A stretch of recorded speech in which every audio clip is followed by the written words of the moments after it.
ला ला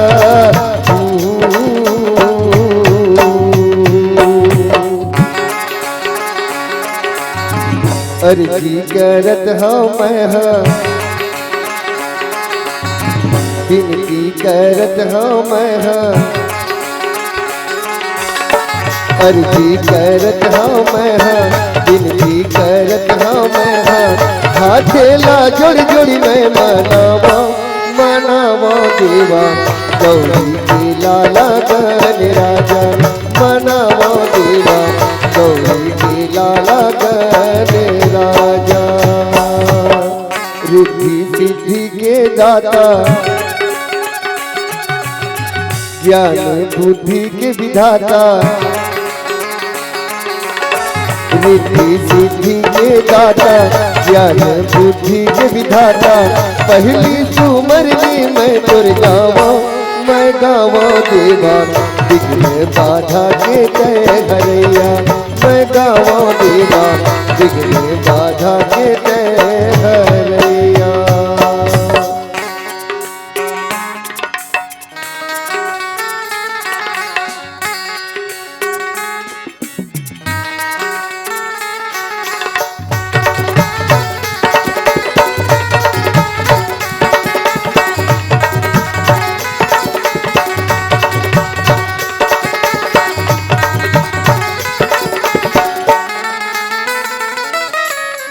प्रथम तोल मनावे देव दनुज साधु संत सबके दुख हरैया जय हो गजानन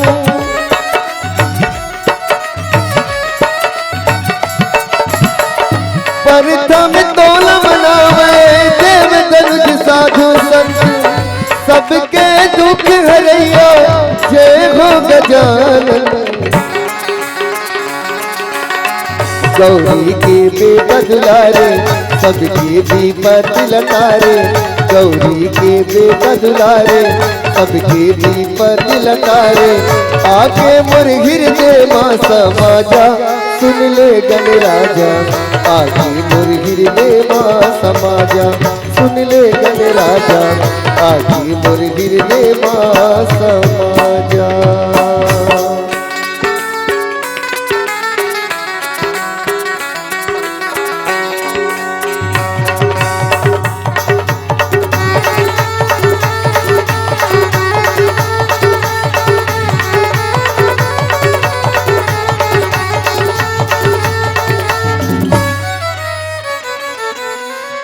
दस अंगुरिया के प्रभु जी विनती करते हो घेरी बेरी तोर गण राजा पैया परत हो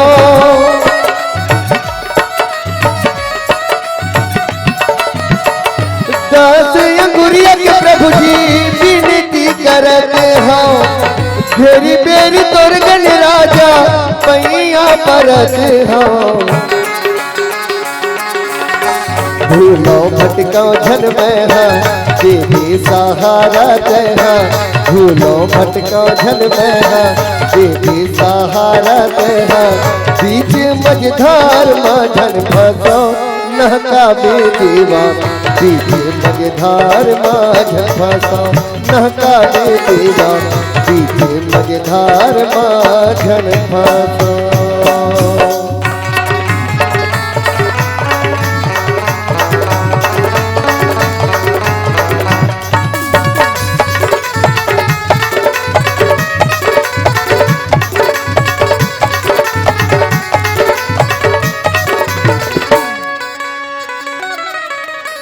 बेटा तोर सुभला बेटी संतोषी है ओ कर संगे माँ स्वास्थ्य के जोड़ी है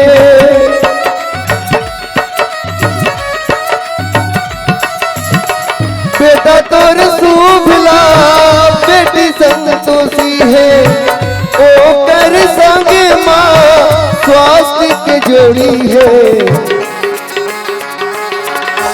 कोई केला दे दे मती भौरा कस हो के गति कोई केला दे दे मती भौरा कस हो के गति सबके तय आस पूरैया लंबोदर देवा सबकी ते आस पुरैया लंबोदर देवा सबकी ते आस पुरैया। अर्जी करत हाँ मैं हाँ विनती करत हाँ मैं हाँ अर्जी करत हाँ मैं हाँ विनती करत हाँ मैं हाँ हाथेला जोड़ी जोड़ी मैं मनावा मनावा देवा गौरी के लाला गण राजा मनावा देवा गौरी के लाला गण राजा मनावा देवा गौरी के लाला गण राजा मनावा देवा गौरी के लाला गण राजा मनावा देवा गौरी के लाला गण राजा। बोलते गजानंद स्वामी की जय। शांतं शाश्वतं प्रमेयमन्धं निर्वाण शांति प्रदं ब्रह्मा शम्भुफणीन्द्र शैव्यमनीशं वेदांत वेद्यं विभो रामाख्यं जगदीश्वरं सुरगुरु माया मनुष्यं हरि वंदे अहं करुणाकरं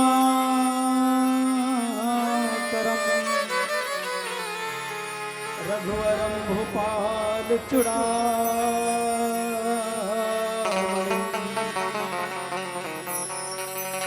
मनोजवं मारुततुल्यवेगं जितेन्द्रं बुद्धिमतां वरिष्ठं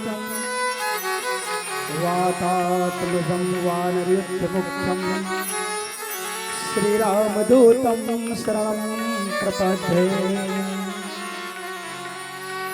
हनुमत चरित मनाई के बंदो सीता राम तुलसी चरित रामायण कोटि कोटि प्रणाम। सूर कबीर रवि संत को मिले बैकुंठ विश्राम जिनके पद सुमिरन करूं हे ईश्वर सतां। सुनो मातु मोह अतिशय भूखा लागी दे कि सुंदर फल रूखा। सुन सुत करही विपिन रखवारी परम सुभट रजनी चरधारी। बोल लखन श्याम चंद्र की जय। उमापति महादेव की जय। पवन सुत हनुमान की जय। सभापति तुलसीदास की जय। बोलो रामायण गंगा मैया की जय। बोलो आज की आनंद की जय। समस्त ग्राम देवी देवताओं की जय। राधावर के चंद्रदेव की जय। और जय बोलने वालों की जय। कर्मभूमि भारत छत्तीसगढ़ राज्य हृदय स्थल के चंदन मिट्टी में बसे ग्राम कोलर, जहाँ पर अखिल ब्रह्मांड के नायक मर्यादा पुरुषोत्तम श्री रामचंद्र जी की असीम कृपा व ज्ञान सुधा सत्संग प्रचार समिति ग्राम कोलर व समस्त ग्रामवासी कोलर के तत्वाधान में त्रिदिवसीय मानस गान सम्मेलन का आयोजन किया जा रहा है। इस आयोजन के अंतिम दिवस में प्रथम पुष्प के रूप में हरिओम सत्यम आजाद मानस परिवार ग्राम कोलर के अबोध बालकों को परमात्मा राम की अमृतमय कथा कहने व सुनने का जो शुभ अवसर प्रदान किया है, इसके लिए आप समस्त आयोजक समिति और समस्त ग्रामवासी को तहे दिल से आभार व्यक्त करते हैं। इसी बीच बाहर से आए हुए अतिथिगण, धर्म प्रेमी, सत्संग प्रेमी, अध्यात्म प्रेमी, श्रद्धामयी, भक्तिमयी, वात्सल्यमयी माताओं और भाई के कलाइयों में राखी बांधने वाली बहनों, आज़ाद हिंदुस्तान के नौजवान साथियों, पिता तुल्य बुजुर्गगण व आंगन को किलकारी से भर देने वाले नन्हे मुन्ने बाल गोपाल, इस मंच को नई गति, नई दिशा प्रदान करने वाले उद्घोषक महोदय और हमारी वाणी को दूर दराज तक पहुंचाने वाले भूमिका साउंड सर्विस, आप सभी के चरणारविंद में हरिओम सत्यम आज़ाद मानस परिवार, ग्राम कोलर, पोस्ट कोलर, तहसील अभनपुर, जिला रायपुर की ओर से साष्टांग प्रणाम है। प्रणाम स्वीकार कीजिएगा। सज्जनों, जीवन एक संग्राम है, जीवन एक संग्राम है। त्याग, तपस्या और सेवा का नाम ही रामचित्त मानस है। मिट जाती है जीवन की व्यथा, मिट जाती है जीवन की व्यथा, इस प्रकार की है इस राम कथा।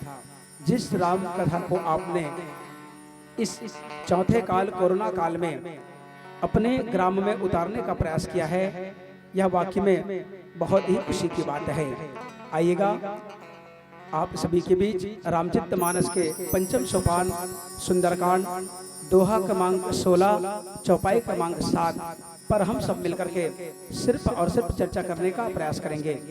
इससे पहले राम अनंत अनंत गुण, अमित कथा विस्तार, सुनी आचरज न मान ही जिनके विमल विचार। श्रोता वक्ता ज्ञान निधि, कथा राम के गुण, किमी समझाओ मैं जीव जड़, कलिमल ग्रसित विमूढ़, कलिमल ग्रसित विमूढ़। इस भाव को रखते हुए आइएगा, हम सब मिलकर के सुंदरकांड पर चर्चा करने का प्रयास करेंगे। गोस्वामी तुलसीदास जी महाराज इस रामचित्त मानस को 7 कांड में लिखते हैं, और 7 कांड में लिखते हैं तो 7 कांड में लिखने का एक अपना विशिष्ट कारण है। लेकिन जिस दोहे की चर्चा हम करने जा रहे हैं वह 7वें नंबर पर है, और आज रविवार का दिन है। और रविवार से लेकर के आप सोमवार, मंगलवार, बुधवार, बृहस्पतिवार, शुक्रवार और शनिवार, अगर आप वार को भी गिनते जाएंगे तो कुल मिलाकर के वार ही 7 है। और जिस चौपाई की हम चर्चा करने जा रहे हैं वह भी 7वें नंबर पर है। सुन हो माँ तुम्हें अतिशय भूखा, देख लाग सुंदर फल रूखा। गोस्वामी तुलसीदास जी महाराज बालकांड को लिखते हैं, और लिखने के बाद अयोध्या कांड, अरण्यकांड, किष्किंधा कांड और पंचम नंबर पर लिखते हैं सुंदरकांड। लेकिन गोस्वामी तुलसीदास जी महाराज जब इसे सुंदरकांड लिखते हैं तो हनुमान जी महाराज जैसे लंकापुरी की ओर प्रवेश करते हैं तो अक्षय कुमार का क्षय कर देते हैं और लंकनी को मार देते हैं। लेकिन गोस्वामी तुलसीदास जी महाराज ने लिखा सुंदरकांड। कोई किसी की उसके ग्राम में जाकर के हत्या कर दे और गोस्वामी तुलसीदास जी महाराज लिखे सुंदरकांड। लेकिन सुंदर सुंदर कांड सुहावन, गोस्वामी तुलसीदास जी महाराज ने सुंदरकांड नाम इसलिए दिया क्योंकि वो लंकापुरी जो है सोने का बना हुआ है, और सोना क्या है, सोने को शुद्ध कहा गया है। इसीलिए हमारी माताएं और बहनें जो है उसे ज्वेलरी के रूप में कहीं पर नाक पर तो कहीं कान पर उस सोने को पहनते हैं। और भक्ति रूपी सीता जो है उस अशोक वाटिका का पर विराजमान है। लंकापुरी त्रिकुट पर्वत पर बसी हुई है, जिसके 3 शिखर है, नील, सुबेल और सुंदर। नील पर्वत पर लंकापुरी बसी हुई है, जहाँ पर राजा रावण जो है राज्य करता है। सुबेल पर्वत मैदानी भाग है, जहाँ पर प्रभु राम और रावण का युद्ध होता है।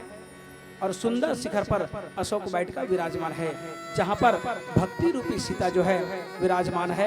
क्योंकि भक्ति रूपी सीता स्वयं सुंदर है, इसलिए गोस्वामी तुलसीदास जी महाराज ने इस कांड का नाम दिया सुंदरकांड। सुंदर सुंदर कांड सुहावन। और गोस्वामी तुलसीदास जी महाराज जब रामचित्त मानस के इस सुंदरकांड को लिखते हैं तो इसमें उन्होंने कुल मिलाकर के 59 दोहे, 1 सोठा, 525 चौपाई और 3 सोठा लिखते हैं। 3 सोठा का मतलब क्या है कि सुंदर कांड में 3 पात्रों ने अपने माया में हनुमान जी महाराज को उलझाने का प्रयास किया है। इसलिए गोस्वामी तुलसीदास जी महाराज ने इस सुंदर कांड में केवल और केवल 3 बार छंद का उपयोग किया है।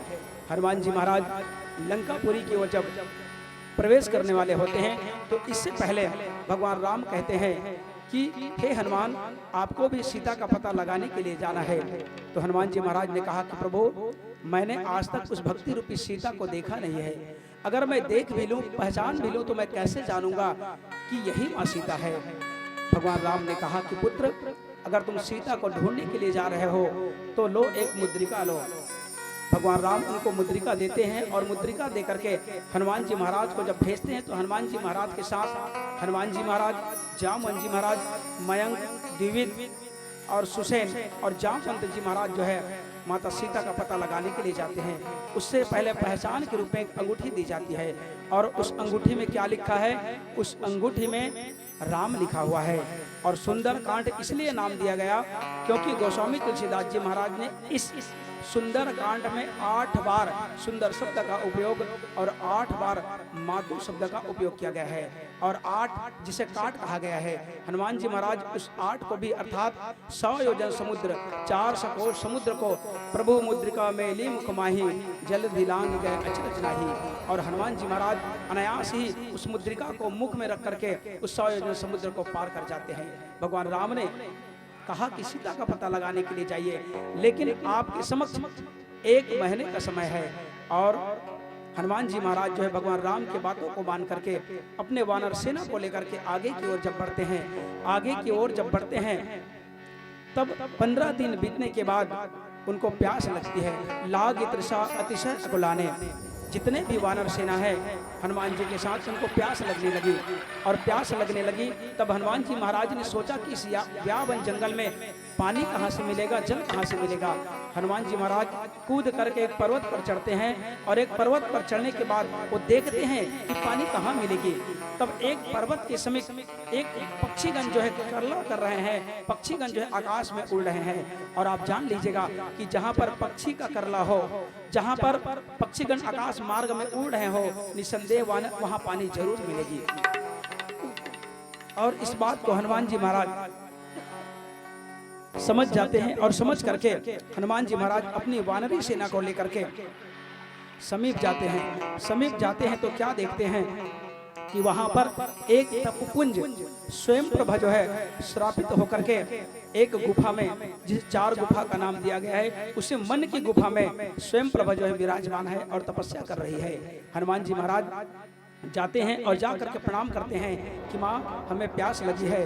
तो जितने भी पात्र हैं उन बाकी पात्र को हनुमान जी महाराज को छोड़ करके माता स्वयं प्रभा जो है पानी देती है और पानी पिलाती है। लेकिन हनुमान जी महाराज वहाँ पानी नहीं पीते और कहते हैं कि माँ हमें सीता का पता लगाना है, हम किस रास्ते पर जाए। तो माता स्वयं प्रभा जो है कहती है कि बेटे आंख को बंद कर लो और मेरे हाथों को पकड़ लो। जैसे ही स्वयं प्रभा ये बात कहती है तो जितने भी हनुमान जी महाराज के साथ जो माता सीता को पता लगाने के लिए जो वानरी सेना थे वो माता स्वयं प्रभा के हाथ को पकड़ती है और आंख बंद करती है। और जैसे आंख बंद करके आगे की ओर चलते हैं तो कहाँ ले जाती है? लवन समुद्र के किनारे, जहाँ पर संपाति जो है भगवान राम के भक्तों का इंतजार कर रहे हैं। वहां पर आते हैं और आकर के आंख खोल करके जब देखते हैं तो समुद्र के किनारे, और समुद्र कितना है तो 400 कोस समुद्र है। हनुमान जी महाराज आंख को बंद किए हुए हैं और वहां पर सभी जामवंत जी महाराज, अंगद और जितने भी पात्र हैं सभी चर्चा कर रहे हैं कि 100 योजन समुद्र को कौन पार करेगा। जो समुद्र को 400 योजन समुद्र को पार करेगा वही सीता का पता लगाएगा। इस बात को सुन करके संपाति आता है और आकर के कहता है कि आज प्रभु ने मुझे आज बहुत सारा, एक नहीं बहुत सारा मुझे भोजन दिया है, क्योंकि संपाति का पैर, संपाति का पर जो है समाज सूर्य के प्रकाश से जल गया था और जमीन से वो आकाश मार्ग से जमीन पे गिर गया था। और उसको एक चंद्रमा नाम के मुनि ने कहा था कि एक अवसर ऐसा आएगा जब तुम परमात्मा के भक्तों का दीदार करोगे, जब सीता की चोरी हो जाएगी, और सीता की जब चोरी हो जाएगी तब सीता का पता लगाने के लिए राम के भक्त हनुमान जी महाराज आएंगे, और जब तुम उनका दीदार करोगे तो उस समय तुम्हारे पंख फिर से उग जाएंगे और तुम फिर चलने के लायक हो जाओगे। इस प्रकार से उनको बताया गया था। तो आज वो समय आ गया है और हनुमान जी महाराज आंख बंद किए हुए हैं। इस सुंदर कांड में हनुमान जी महाराज को 3 पात्र जो है जब लंकापुरी की ओर जब माता सीता का पता लगाने के लिए जब जाते हैं तो 3 पात्रों ने उसे रोकने का प्रयास किया है, 3 पात्रों ने खाने का प्रयास किया है और 3 पात्रों ने खिलाने का प्रयास किया है। तो आइएगा एक भजन के बाद इसी चौपाई पर विस्तार पाने का प्रयास करेंगे। बोल लखन से रामचंद्र की जय। सियावर रामचंद्र की जय।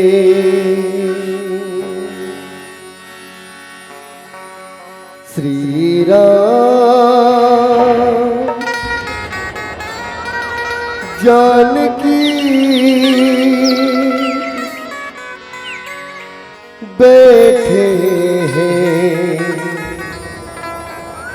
मेरे सीने में श्री राम। जानकी बैठे हैं मेरे सीने में श्री राम। जानकी बैठे हैं मेरे सीने में। देख लो मेरे दिल के नगीने, देख लो मेरे दिल के नगीने में। श्री राम जानकी बैठे हैं मेरे सीने में। श्री राम जानकी बैठे हैं मेरे सीने में।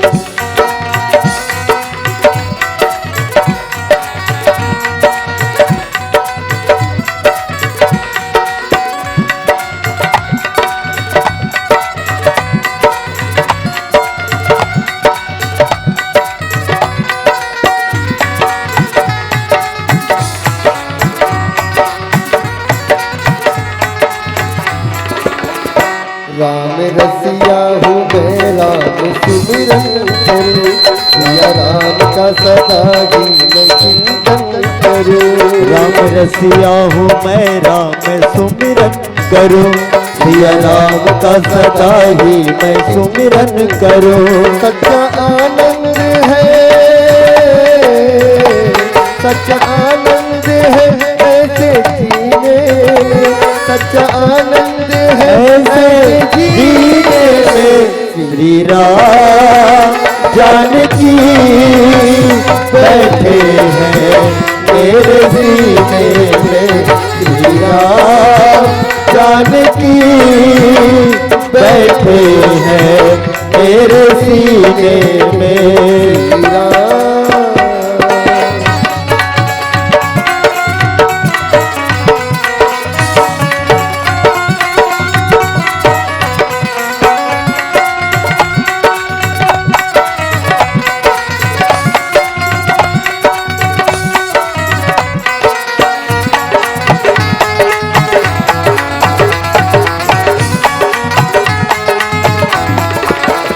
मुझको कीर्ति न वैभव न यश चाहिए।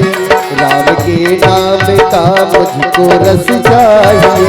मुझको कीर्ति न वैभव न यश चाहिए। सिया राम नाम का मुझको यश चाहिए। सुख मिले, सुख मिले ऐसे अमृत को पीने में। सुख मिले ऐसे अमृत को पीने में। श्री राम जानकी बैठे हैं मेरे सीने में।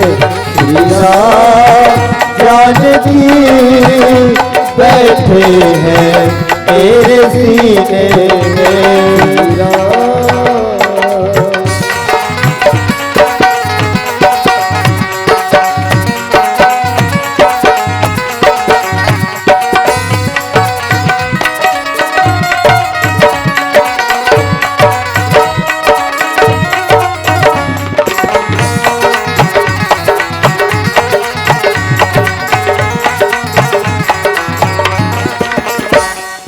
सीना है सबको ये दिखला दिया।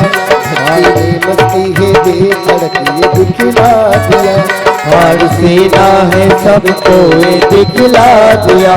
भक्ति में शक्ति है बेधड़क ये दिखला दिया। कोई मस्ती ना, कोई मस्ती ना सागर के पीने। कोई मस्ती ना सागर के पीने में। श्री राम जानकी बैठे हैं मेरे सीने में। श्री राम जानकी बैठे हैं मेरे सीने में। देख लो मेरे दिल के नगीने। देख लो मेरे दिल के नगीने में। श्री राम जानकी बैठे हैं मेरे सीने में, श्री राम जानकी बैठे हैं मेरे सीने में, श्री राम जानकी बैठे हैं मेरे सीने में।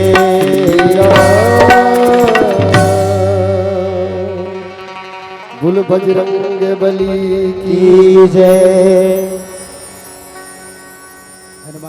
हनुमान जी महाराज आगे की ओर जब बढ़ते हैं तो उनकी परीक्षा ली जाती है, क्योंकि हनुमान जी महाराज भक्ति रूपी सीता का पता लगाने के लिए मोह की नगरी लंकापुरी जा रहे हैं। और लंकापुरी जा रहे हैं तो देवताओं के द्वारा कहा गया कि हनुमान जी महाराज ब्रह्मचर्य व्रत के पालन करने वाले हैं और उस लंकापुरी में कहीं मोह की नगरी में जाके भटक न जाए, इसलिए हनुमान जी की परीक्षा ली जाती है। और सबसे पहले आज सुरन मोहिदिन आहारा, सबसे पहले सर्पों की माता सुरसा को भेजा जाता है।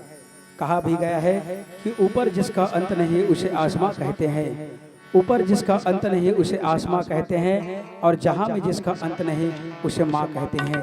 इस दुनिया में, संसार में माँ से सुंदर कोई नहीं है, लेकिन यहाँ पर एक माँ ऐसी भी है जो सर्पों की माता सुरसा है, जो समय आने पर अपने बच्चों को भी खा जाती है। उनको भेजा गया कि जाओ माता सुरसा, जाकर के हनुमान जी महाराज मोह की नगरी लंका में जा रहे हैं सीता का पता लगाने के लिए, तो जाओ जाकर के पता लगाओ। हनुमान जी महाराज आकाश मार्ग में जैसे ही उड़ते हैं तो सुरसा जो है उस समुद्र में प्रकट होती है, और प्रकट होकर के हनुमान जी महाराज को कहा कि हनुमान जी महाराज मैं आपको खाना चाहती हूँ। लेकिन हनुमान जी महाराज ज्ञानियों में अग्रगण्य, सकल गुण निधानम वानरानाम धीशम रघुपति परिभिक्तम वात जातम नमामि। हनुमान जी महाराज ज्ञानियों में अग्रगण्य और भगवान शंकर के 11वें रुद्र हैं। वो हनुमान जी महाराज अपनी बुद्धि के अनुसार माता सुरसा के मुख में जाते हैं और जाकर के बाहर निकल जाते हैं, लेकिन हनुमान जी महाराज उनको तनिक भी चोट नहीं पहुंचाते और उनको प्रणाम करते हैं कि माँ, आपने मुझे कहा था कि मैं तुझे खाऊंगा, तो मैं आपके मुंह से होकर के मैं निकल करके आ गया हूँ, अब मुझे राम के काज में जाना है। तो माता सुरसा ने कहा कि हे हनुमान, जिस कार्य के लिए तुम जा रहे हो वह कार्य सफल होगा। इस प्रकार से सर्पों की माता सुरसा जो है उनको आशीर्वाद देती है और आगे की ओर हनुमान जी महाराज जो है आगे बढ़ते हैं।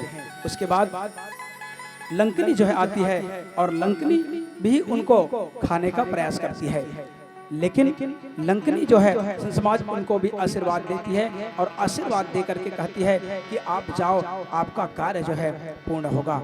इस प्रकार से 3 पात्रों ने हनुमान जी महाराज को खाने का प्रयास किया है। और एक ऐसा पात्र है इस रामचरितमानस में जो हमारे समाज में भी है, जो जिसे सिहका कहा गया है। वो सिहका जो है वो समुद्र के अंदर रहती है और अंदर रहने के बाद जो परछाई आकाश में जो परछाई जो छपता है, जैसे कि आप जब धूप में चलेंगे सूर्य का उदय होता है और जब दोपहर के समय आपकी परछाई अलग हो जाती है, ठीक उसी प्रकार से जो भी पात्र उस समुद्र से उड़ करके जाते थे उनमें पानी में जो जल में जो परछाई पड़ती थी उस परछाई को वो पकड़ लेती थी। ये क्या है? ये ईर्षा वृत्ति है जिनका नाम सिहका है। आज भी समाज में देखने को हमें मिलता है, जब व्यक्ति जो है आगे की ओर जब बढ़ता है तो हमारे परिवार के लोग ही, हमारे गांव के लोग ही, हमारे समाज के लोग ही उसके पैरों को पकड़ करके खींचने का प्रयास करते हैं। तो सिहका को भी उन्होंने दंड दिया और दंड दे करके हनुमान जी महाराज आगे की ओर प्रस्थान करते हैं। हनुमान जी महाराज की ये दूसरी यात्रा है। रामचरितमानस में ऐसे 4 यात्रा कहा गया है, जिसमें से पहली यात्रा ज्ञान की यात्रा, दूसरी यात्रा भक्ति की यात्रा। अभी सीता को पता लगाने के लिए हनुमान जी महाराज लंकापुरी की ओर जा रहे हैं, जिसे दूसरी यात्रा कहा गया है। और हनुमान जी महाराज जब भक्ति की पता लगाने के लिए जाते हैं तो अनेकों विघ्न और बाधा जो है मानव के जीवन में भी आता है। और हनुमान जी महाराज की भी पग पग में परीक्षा हुई है, क्योंकि जब लोग जो है भक्ति के मार्ग पर चलने का प्रयास करते हैं तो आप देखेंगे कि अनेकों लोग जो है उसे रोकने का प्रयास करते हैं। साधारण भाषा में लोग कहते हैं कि पता नहीं ये व्यक्ति कब से सत्संगी बन गया है, कब से ये भक्त बन गया है, ऐसा लोग जो है कहते हैं और कह करके उनका उपवास करते हैं, उपहास करते हैं। लेकिन हनुमान जी महाराज जो है अपने कार्य को करने के लिए, क्योंकि उन्होंने भगवान राम से वादा किया है कि मैं सीता का पता लगा करके मैं जरूर भगवान मैं आपके चरणों को प्रणाम करूंगा। ऐसा भाव कहते हुए हनुमान जी महाराज जो है माता सीता का पता लगाने के लिए आगे की ओर चलते हैं।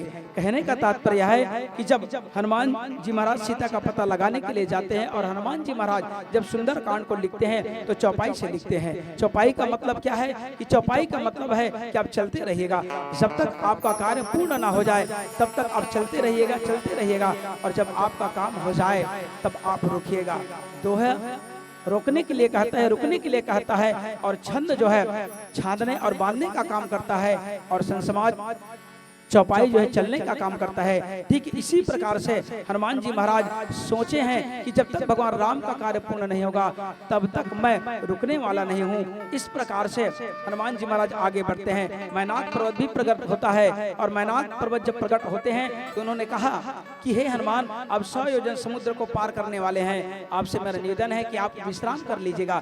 इसे किसने भेजा है? तो इसे संसमाज मैनाक पर्वत को पवन देवता ने भेजा है। वो इसलिए ऐसा कहा गया है इस रामचरितमानस में कि पहले पर्वतों के पर हुआ करते थे, और पर हुआ करते थे तो तब उसमें पर्वत जो है कहीं भी जाकर के उड़ करके वो बैठ जाते थे, और जहां भी जाकर के बैठ जाते थे तो वहां पर अन्न धन की और लोगों की हानि होती थी। इसलिए इंद्र ने देखा और समझा, और समझते हुए उनके सभी पंखों को काट दिया। और जब भी पंखों को काटा तो एक मैनाक पर्वत ने पवन देव के समक्ष जाकर के कहा कि हे महाराज, मुझे बचा लीजिए, क्योंकि इंद्र देवता जो है सभी के पंखों को काट रहे हैं। तो अपनी वेग से पवन देव जो है अपनी वेग से उस पर्वत को, मैनाक पर्वत को समुद्र में डुबा देते हैं। आज वही पर्वत जो है ऊपर आ रहा है, कह रहा है कि पवन देव का पुत्र जो है आज 100 योजन समुद्र सीता का पता लगाने के लिए जा रहे हैं। हे मैनाक पर्वत, आप ऊपर आ जाओ और ऊपर आकर के हनुमान जी महाराज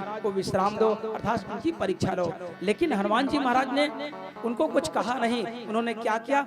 उन्होंने उसको स्पर्श किया, और स्पर्श करके प्रणाम किया, और प्रणाम करके उन्होंने कहा जब तक मैं राम के काज को पूर्ण नहीं करूंगा तब तक मैं विश्राम करने वाला नहीं हूं। और इस प्रकार से प्रणाम करके वो आगे बढ़े। तो हमारे जीवन में जब भी हम आगे की ओर बढ़े, जब अच्छा काम करें तो किसी का निरादर करके नहीं, सभी को सम्मान देते हुए हम आगे बढ़े, निसंदेह हमारा कार्य जो सफल होगा। बोल लखन से रामचंद्र की जय।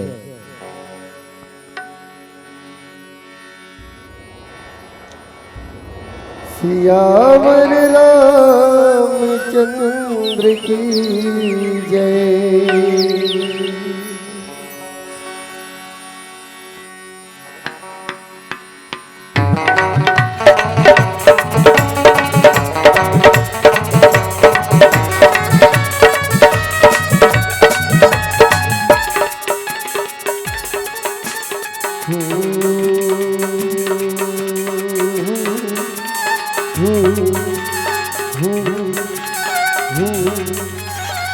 दम बाजी ढोलक डमरू दम दम दम दम दम दम दम दम बाजी ढोलक डमरू जगमालक जगावे तुम ना भोले नारे जन भगवत रमाए रमाए धुनि गा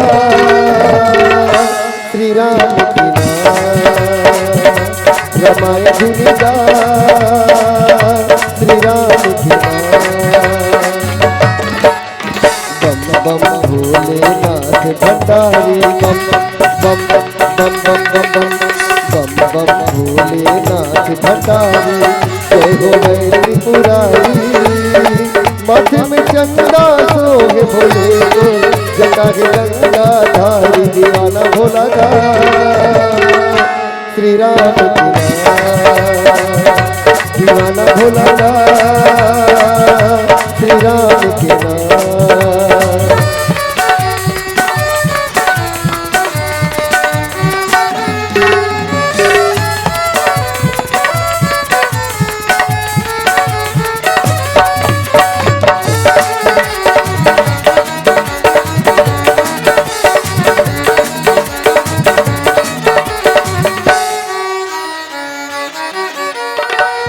घटदानी है अविनाशी दिन दुखिया कुछ नैया काल लंका ला देदार हर हरि के छोटे भैया।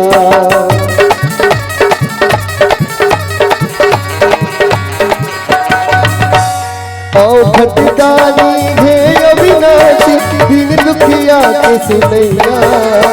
काल लंका बेगार हरि के छोटे भैया। भोला दीवाना बना ले मोलाना श्रद्धा के फूल चढ़ाव तोलाना। धधा धधा पापा पापा करे सदा मन मंदिर में तोला बसा के तुर्क तुरला लमाओ। अके दया जय कर दे भोला जन्म जन्म गुण गाव मनावा भोला गा। श्री राम संगना दीवाना भोला गा। श्री राम के नाम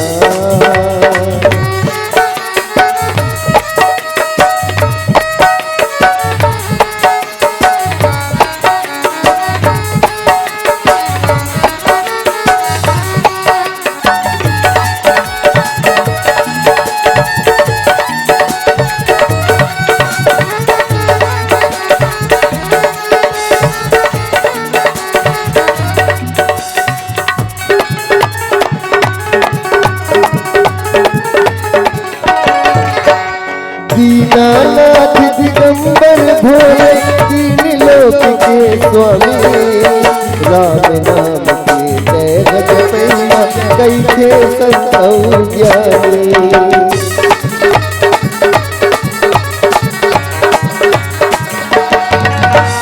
दीनानाथ दिगंबर भोले तीन लोक के स्वामी। राम नाम की जय जपैया कई थे संतौ ज्ञानी। बम लहरी बाबा बम लहरी तोला छोड़ जावा मैं तक डहरी। धधा धधा पापा पापा करे सदा जय हो भोले जय असुरारी। विनय करे संसारी उनके शरण है तोर चरण माँ आयो तोर दुआरी मनावा भोला का। श्री राम संगना दीवाना भोला का। श्री राम के नाम दम दम बाजे ढोल के डमरू डम दम दम दम दम दम दम दम बाजे ढोल के डमरू। जगमाल की जगावे तुम ना भोले नारे। तन भभूति रमाए रमाए दुनिया। श्री राम के नाम रमाए दुनिया। श्री राम के नाम दीवाना भोला गा। श्री राम के नाम मनावा भोला गा। श्री राम संगना दीवाना भोला गा। श्री राम के नाम बोल शंकर भगवान की जय। हनुमान जी महाराज सभी विपत्तियों को पार करते हुए लंकापुरी में प्रवेश करते हैं। और जैसे लंकापुरी में प्रवेश करते हैं तो हनुमान जी महाराज अशोक वृक्ष के ऊपर बैठ करके सोच रहे हैं कि क्या करूं कैसे करूं। उसी समय रावण का आगमन होता है अपनी धर्म पत्नी मंदोदरी के साथ। हनुमान जी महाराज देखते रहते हैं और रावण जो है अपनी बातों को कह करके जब चले जाते हैं तो हनुमान जी महाराज उस मुद्रिका को नीचे गिरा देते हैं। जब मुद्रिका को नीचे गिरा देते हैं तब माता सीता जो है देखती है कि ये मुद्रिका तो मेरे राघव का है, मेरे प्रभु श्री राम का है। उन्होंने इधर उधर देखा और देखते ही जब कोई दिखाई नहीं दिया तो हाथ जोड़कर उन्होंने आंख बंद करके परमात्मा को याद किया। तब उसी समय हनुमान जी महाराज जो है प्रकट होते हैं और प्रकट होकर के कहे कि राम दूत मैं माँ तो जानकी सत्य शपथ करुणा निधान की। क्योंकि न तो सीता ने हनुमान जी महाराज को देखा है और हनुमान जी महाराज ने सीता को देखा है, लेकिन हनुमान जी महाराज ने कहा कि राम दूत मैं माँ तो जानकी सत्य शपथ करुणा निधान की। जब माता सीता अयोध्यापुरी में थी और भगवान राम थे तो करुणा निधान कह करके माता सीता जो है भगवान राम को बुलाया करते थे, या उसको जब कोई काम पड़ता था तो हे करुणा निधान, इस भाव से उनको बुलाते थे। तो ये करुणा निधान जब हनुमान जी महाराज के मुखार बिंद से जब उन्होंने सुना तो समझ गए कि ये जो शब्द है या तो भगवान राम जानते हैं या तो फिर मैं जानती हूँ, इस शब्द को कोई नहीं जानता।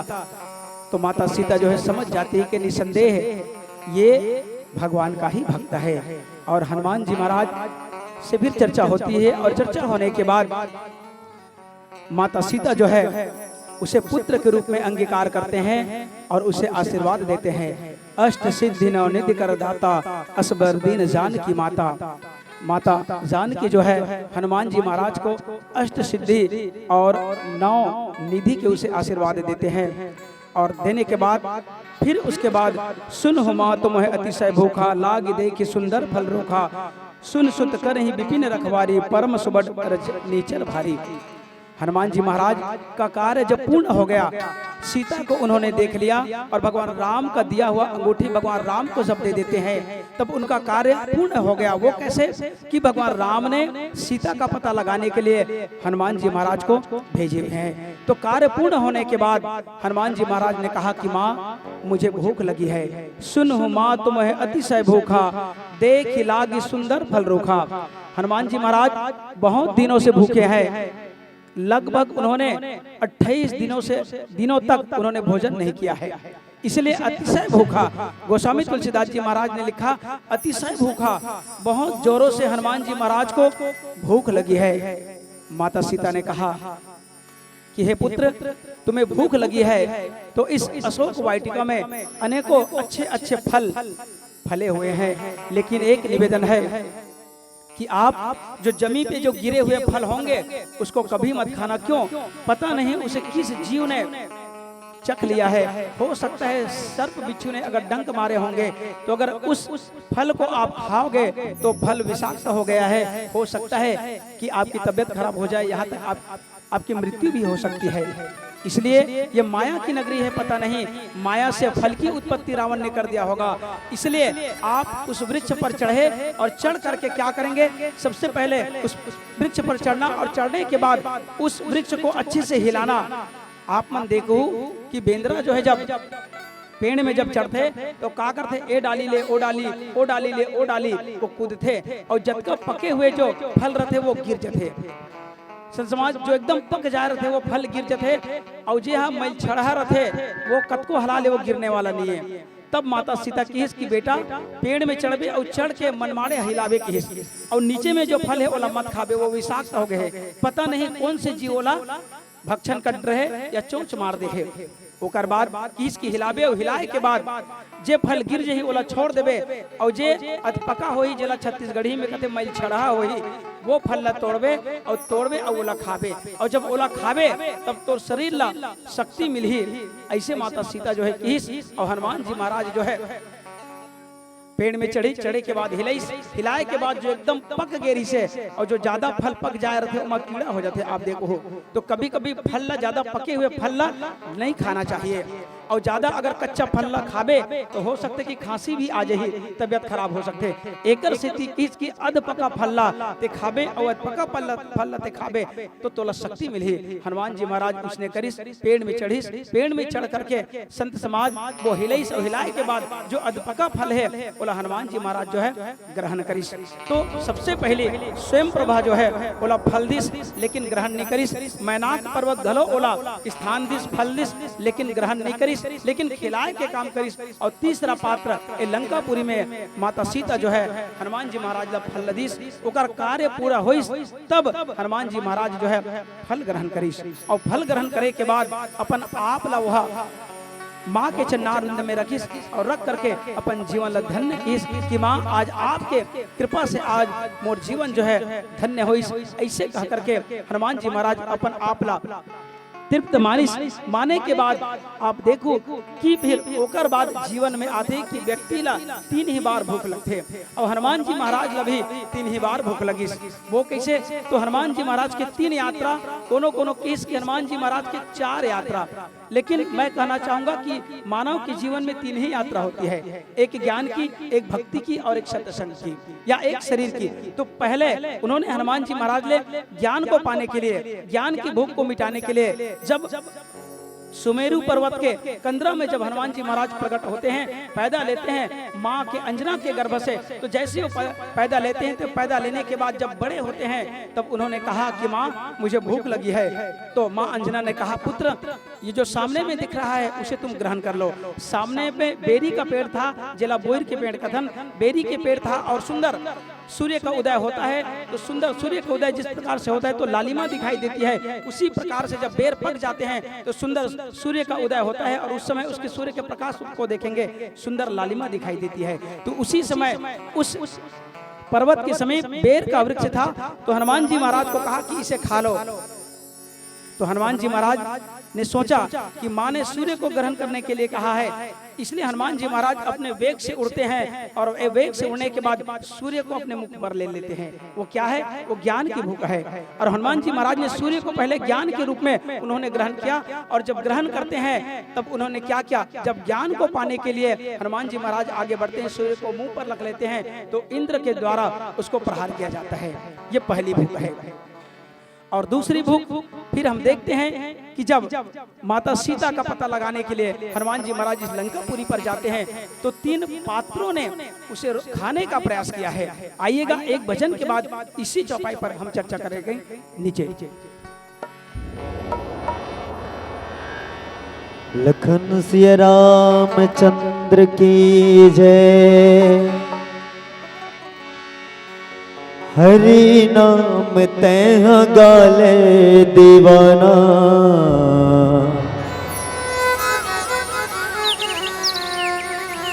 तोर जिंदगी के नहीं है ना ठिकाना।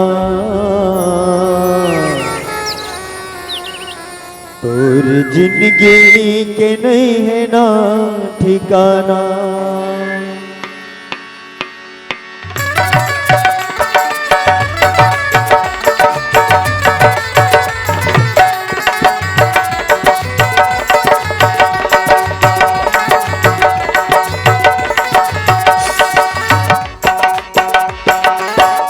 नाम तैह गाले दीवाना। प्रभु नाम तैह गाले दीवाना। तोर जिंदगी के नहीं है ना ठिकाना। हे तोला जाना हवे परदे। हे भैया जाना हवे परदे। ले जा मोरो संदेश रे। ले जा मोरो संदेश।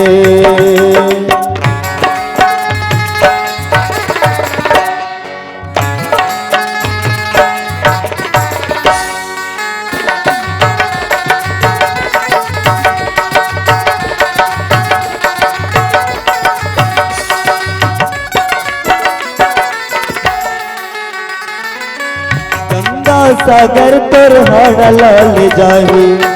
ऐसन ये काया तोर कोनो नहीं भुलाही।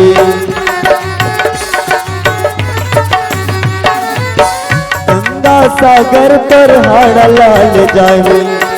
ऐसन ये काया तोर कोनो नहीं भुलाही। ऐसन कर्म झन करना पड़े पछताना। ऐसन कर्म झन करना पड़े पछताना। तोर मन ला राम माँ लगाना। ए तोला जाना हवे परदे। ए भैया जाना हवे परदे। ले जा मोरो संदेश रे। ले जा मोरो संदेश।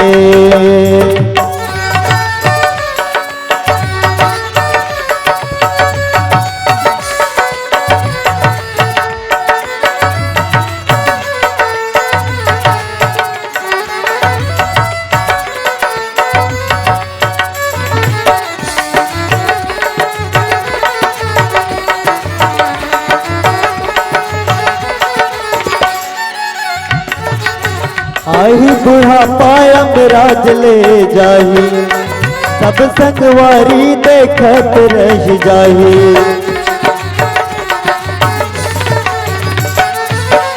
आही बुढ़ापा अमराज ले जाही, सब संगवारी देखत रह जाही।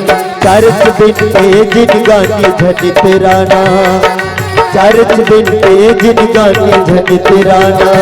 और मन ला राम माँ लगाना, ए तोला जाना हवे परदे, ए भैया जाना हवे परदे। ले जा मोरो संदेश रे, ले जा मोरो संदेश, ले जा मोरो संदेश रे, ले जा मोरो संदेश, ले जा मोरो संदेश,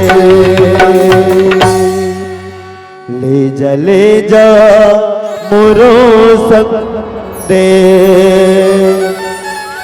लखन सिया रामचंद्र की जय।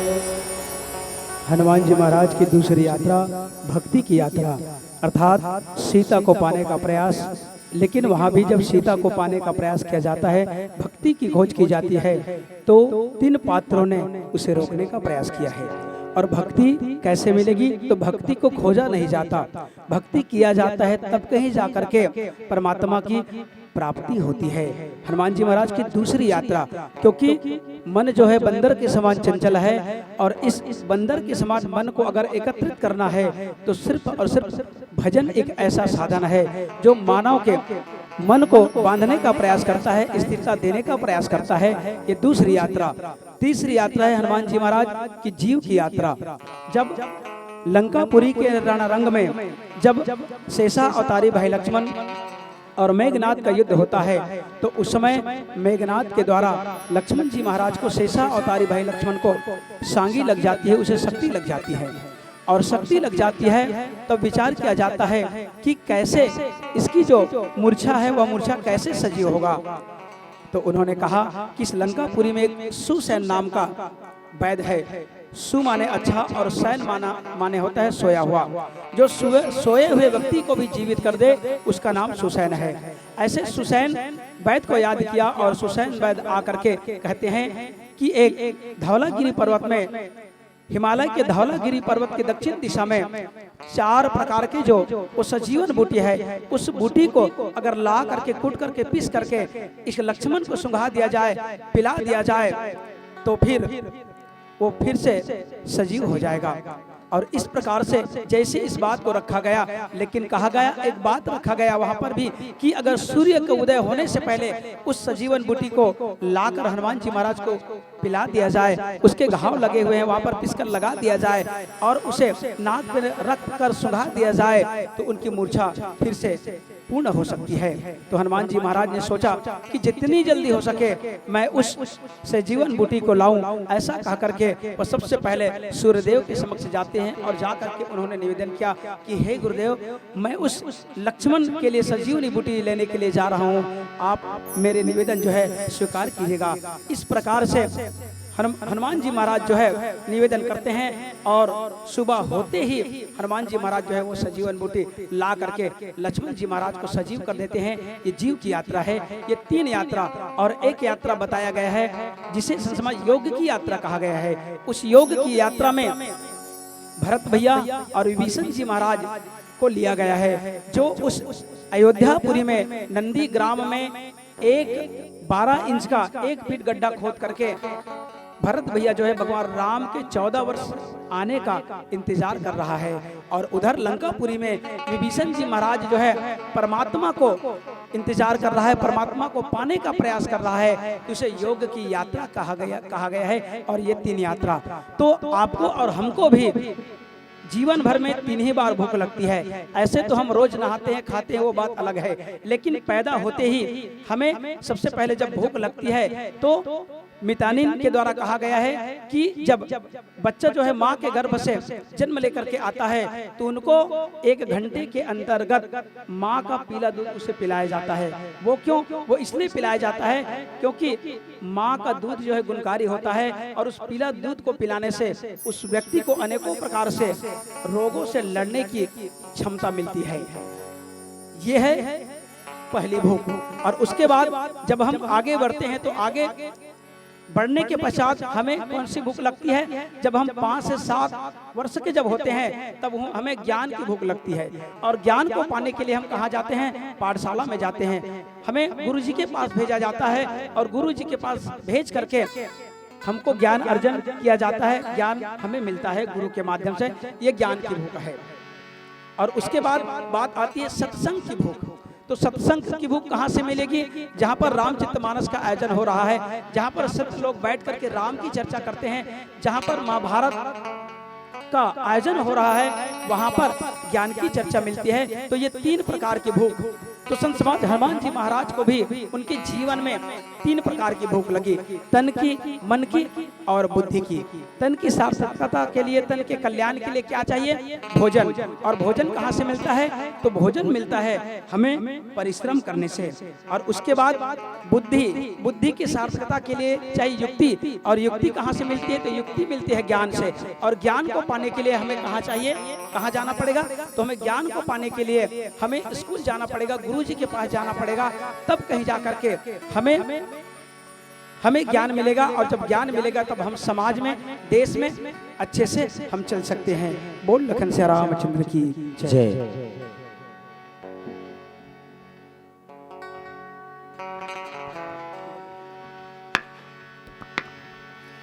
सियावर रामचंद्र की जय।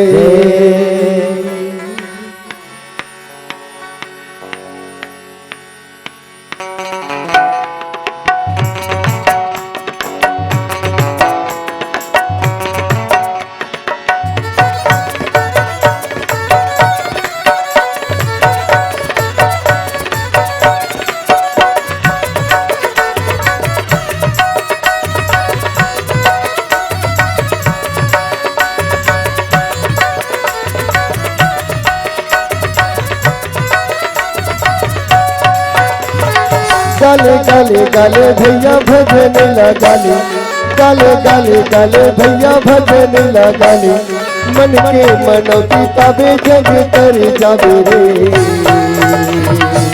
गाले तय राम भजन रे ये संगी मोर, गाले तय राम भजन रे ये संगी मोर, गाले तय राम भजन ना। राम नाम गाले भैया सत्संग माया के, राम नाम गाले भैया सत्संग माया के, राम भजन गाले भैया लगन लगा के रे। गाले तय राम भजन रे ये संगी मोर, गाले तय राम भजन रे ये संगी मोर, गाले तय राम भजन ना।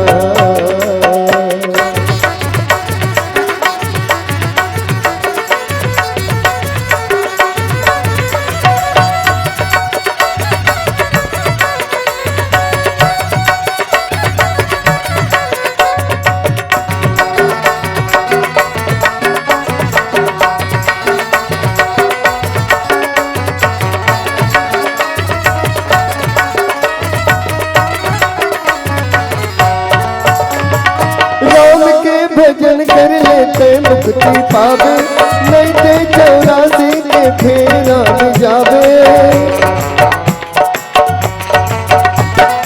राम के भजन कर लेते मुक्ति पावे, नहीं ते 84 के फेरा में जावे। गाले गाले राम भजन, गाले गाले राम भजन, जग तर जागे रे। गाले ते राम भजन रे ये संगी मोर, गाले ते राम भजन रे ये संगी मोर, गाले ते राम भजन ना।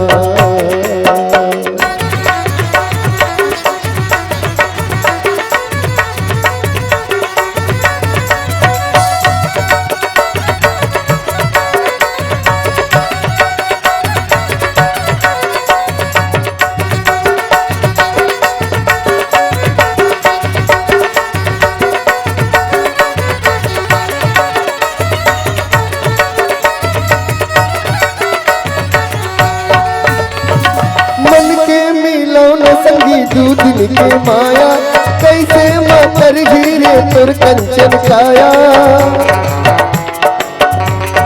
हो मन के मिलौन संगी दूधनी के माया कैसे मातर हीरे तुर कंचन काया राम नाम गाए नहीं राम नाम गाए नहीं पाछू से बजता मेरे गलते राम भजन रे ये संगी मोर गलते राम भजन रे ये संगी मोर गलते राम भजन रा